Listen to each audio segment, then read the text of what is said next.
지금 12월 달 금리 인하에 대한 기대감들이 많이 낮아지기는 했어요.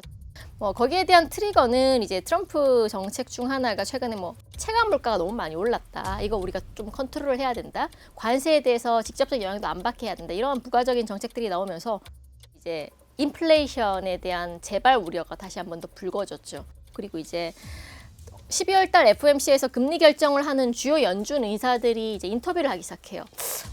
금리 인하 이제 조금 슬로우하게 가야 된다. 지켜봐야 된다. 이런 조금 매파적인 발언을 하시는 위원들도 수차례 조금 등장하면서 금리 인하에 대한 기대감 자체가 낮아졌어요. 실제로 선물 시장에 반영되어 있는 금리 인하의 확률도 11월 달 초만 하더라도 거의 한 70에서 80% 가까이 올라왔다가 지금은 줄어들고 있는 상황이긴 해요. 안녕하세요. 저는 IM증권 리서치센터 투자전략부에서 채권 애널리스트로 일을 하고 있는 김명실입니다.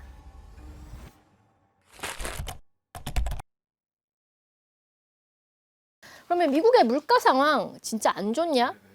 미국 여행 이런 유튜브를 보면 말도 안 되는 물가 가격이더라고요. 한 끼 먹으려면 최소한 한 7, 8만 원 정도는 줘야 되고 거기다가 팀 문화 이런 것까지 고려한다면 가게들이 체감하는 물가 자체 생활형 물가는 굉장히 높아졌을 거예요. 근데 정책 판단을 하기 위해서의 물가는 저희가 몇 가지 보는 게 CPI, PC 이런 것들 보잖아요. 그 PC와 CPI를 결정하는 핵심 요인 중 하나는 주택 가격이랑 유가예요. 일단 주택 가격의 선행 지표가 흔히들 젤로 홈밸류 인덱스를 보고 USA CPI랑 보면 신규 임차인들의 임대료 둔화는 25년도 하반기부터 시작해가지고 내년도까지 쉘터 지수의 하방 요인으로 작용을 할 거예요. 이미 올해 상반기부터 떨어지기 시작했거든요. 근데 얘는 아직도 올라가고 있잖아요. 그러면 얘가 떨어졌으니까 시차를 두고 얘도 서서히 떨어지겠죠. 주택 가격대 물가 요인들은 빠질 거라는 거고, 두 번째로 유가. 글로벌 주요 IB들이 유가 수준은 50불 정도로 안착을 할 거다 이런 전망들이 커지고 있고, 그 이유 중 하나는 이제 재고 늦음 그리고 이제 공급 부담 요 두 가지 요인들이 핵심 키기 때문에 이 구조적인 문제가 바뀌지 않는 한 유가가 지금 국면에서 크게 튈 만한 우려들은 사실상 없어요. 그래서 요 두 가지가 안정되고 있다는 건 이제 인플레이션의 방향성에 있어서는 계속 빠질 수밖에 없다라는 거죠. 그러면 관세 부담 때문에 기업들의 코스트 부담을 소비자들로 이제 전가시킬 때가 되지 않았냐? 언젠가는 시킬 수도 있고 아닐 수도 있을 것 같아요. 근데 아직까지는 기업들의 코스트 부담을 현재 미국 내 주요 기업들은 마진 축소로 대응을 하고 있어요. 실제로 내구재 기업들을 중심으로 미국 기업들의 마진 자체가 빠른 속도로 축소되고 있는 흐름들 나타나고 있어요. 근데 지금 트럼프 정부의 정책 자체가 법인세 인하 같은 부수적인 조치들을 해주고 있는 상황이에요. 그래서 이러한 이제 세금적인 부분까지 고려를 한다면 조금 급격하게 기업들이 소비자 물가 쪽으로 압력들을 전이시킬 가능성 자체는 아직은 낮다라고는 보고 있어요. 그래서 물가 자체의 지표, 특히나 레거시의 고물가는 점점점 느린 정상화 쪽으로 가고 있다라고 쪽으로 생각을 하고 있어요. 그리고 내년도까지는 이제 제가 상방 요인은 관세라든지 공급 차질이 재가열되면서 튈 확률, 하방 요인은 에너지라든지 임대료 가격이 더 빠져서 더 둔화될 압력. 그 두 가지 측면들을 다 생각해 보더라도 결국 중간값이라도 미국의 물가는 2.5에서 2.7 정도의 밴드에 머물 수 있다는 거죠. 그래서 물가에 대한 경로를 생각해 보면 연준이 금리 인하를 멈출 만한 그런 명분 자체는 굉장히 줄어들었고, 설사 조금 있다고 하더라도 지금 물가보다 더 심각한 거는 고용 지표라는 거죠.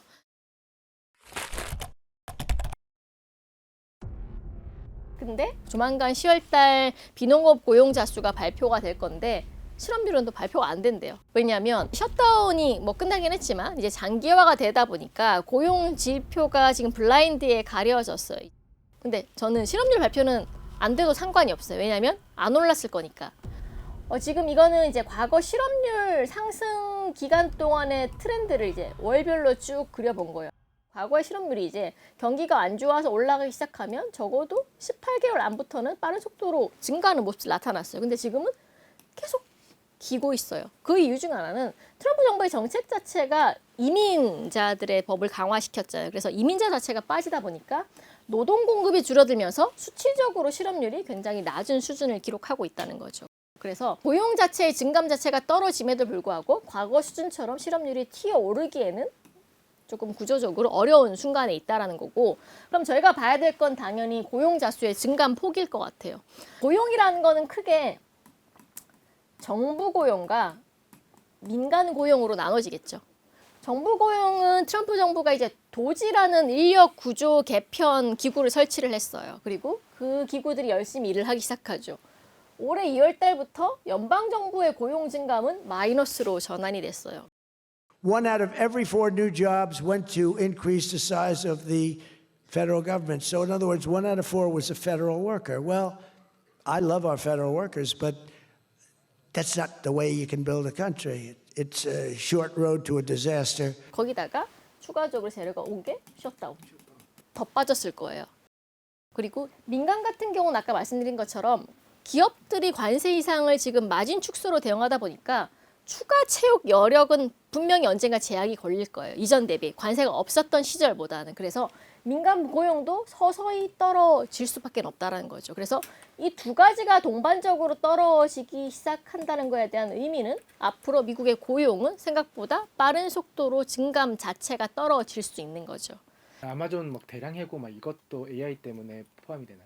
그렇죠. 그동안 노동의 과잉 공급에 대한 이슈들이 점점 정상화가 되고 여기다가 뭐 추가적으로 이제 관세 같은 이제 이슈가 조금 발생을 하면서 기업들의 고용 캐파 자체는 줄어들고 있어요. 그렇기 때문에 실업률 자체가 뭐 5%대로 안 올라가서 지금 뭐 경기 둔화 위축이 아니니까 연준이 인하를 안 할 거야. 그렇게 논리를 짓기에는 다른 지표들이 조금 생각보다 나빠지는 모습들 때문에 저는 연준이 인하를 하지 않을까라고 전망을 하는 거고요. 그러면은 최근에 왜 연준 위원들은 그렇게 좀 보수적인 스탠스를 취했는지. 아까 말씀드린 대로 이제 지금은 관세 영향이 안 왔는데 앞으로 기업들이 버티다 못해서는 아마 가격 부담을 소비자들로 전가시킬 거고 거기다가 이제 코로나 이후에 서비스 관련된 체감 물가가 너무 높아졌고 이런 부분들을 미국 경제는 언젠가 감내를 해야 될 거고 그렇기 때문에 무작정 금리 인하가 이루어진다면 인플레이션 재발은 굉장히 빠른 시점에 다가올 거야. 이런 불안감들 때문에 연준의 일부 위원들이 그런 발언을 하고 있는 거고 반대로 미란 이사라든지 도비시한 의견을 가진 연준 위원들은 여전히 금리 인하를 강력하게 주장하고 있어요. 고용에 대한 우려감들이 굉장히 크고 만약에 이번에 인하 사이클을 놓치면 선제적인 경기 방어에는 실패할 거다. He's got some real mental problems. No, he's something wrong with him. It's just sweet. I'll be honest, I'd love to fire his ass. He should be fired. Because the Fed, the rates are too high, Scott. And if you don't get it fixed fast, I'm going to fire your ass, okay? 그래서 뭐 반대 의견들도 굉장히 크다는 측면에서는 아마 이제 이번에 파월의 손은 뭐 동결보다는 인하 쪽으로 가지 않을까라고 생각을 하고 있어요.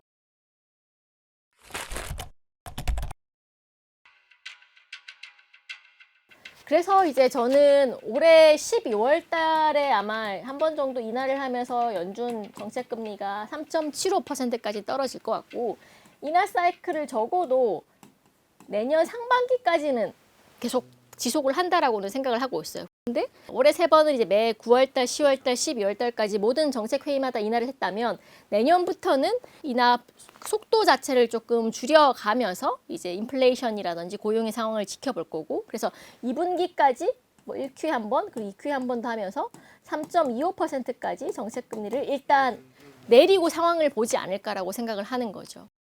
연준이 금리 인하를 해서 단기 금리를 안정시킬 거고 그 다음에 장기 금리를 안정시키는 쪽으로 경로가 이어진다면 정말 베스트인데 만약에 이 케이스가 나오지 않아서 단기는 안정되는데 금리 인하에도 불구하고 10년물 금리가 안 떨어진다면 첫 번째로는 QT를 종료를 했고요. 근데 그럼에도 불구하고 10년물 금리 아직 4.1%예요. 높죠? 그러면 YCC, 미니 QE 이 두 가지 비전통적인 통화 정책들이 검토가 되겠죠. JP 모건 같은 글로벌 주요 IB들은 빠르면 상반기부터 QE 정책이 나올 수 있다라는 얘기들이 나오고 있더라고요. 근데 뭐 저는 이제 뭐 인플레이션이라든지 이런 우려들을 좀 고려하면 뭐 2분기까지는 일단 해보는 대로 금리나 정책을 해보다가 여기서도 안 되면 이제 3분기부터는 QE 정책이 나오지 않을까라고 생각을 하고 있고요.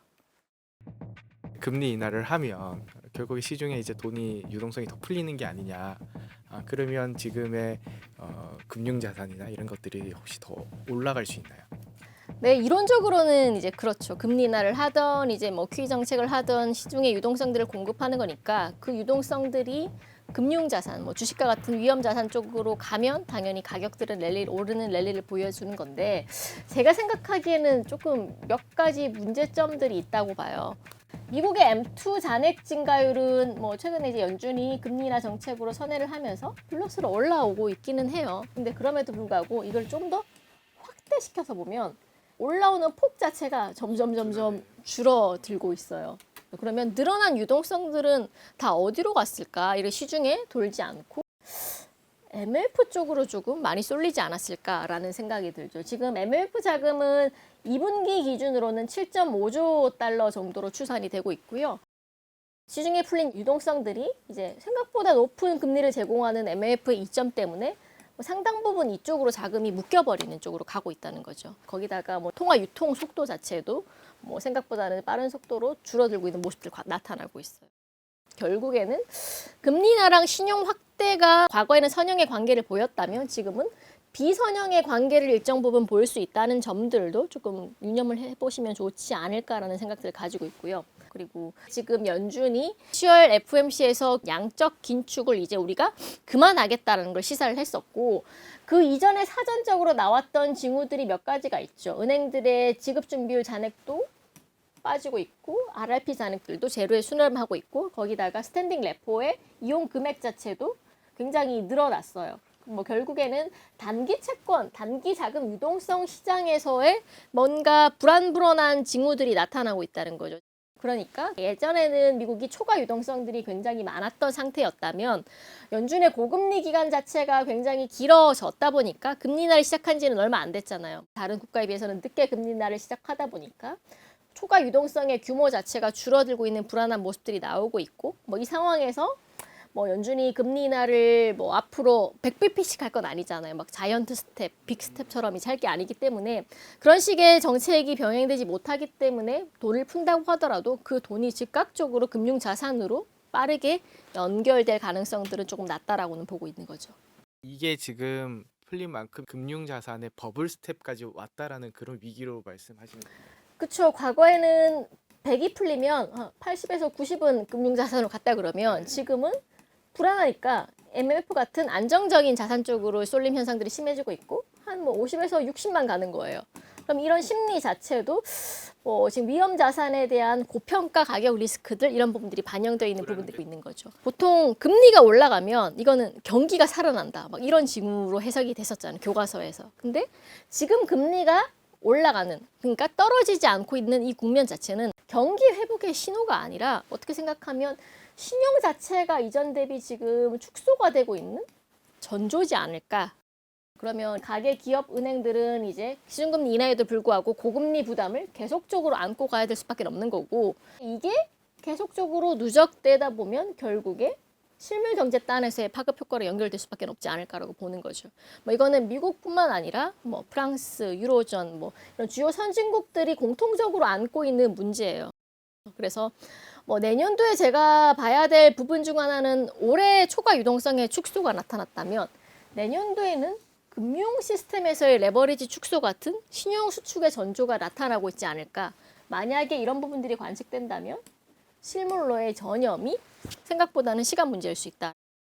금융 시스템의 레버리지 축소가 신 AI 산업의 투자보다 더 센가요?